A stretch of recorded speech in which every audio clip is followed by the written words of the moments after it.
शिक्षक दिन उत्साहात.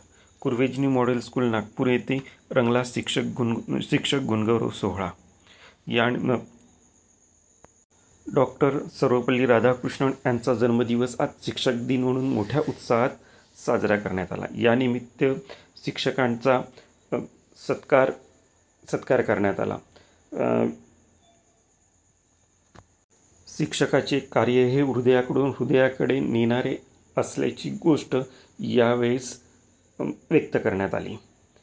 शिक्षक हा समाजाचा दिशादर्शक असून त्याचे कार्य हे मोलाचे आहे असेही यावेळेस सांगण्यात आले. विद्यार्थ्यांनी शिक्षकांना विविध भेटवस्तू देऊन त्यांचा गुणगौरव केला. त्याचप्रमाणे शिक्षकांच्या कार्याप्रती निष्ठा व प्रतिष्ठा यावेळेस व्यक्त करण्यात आली.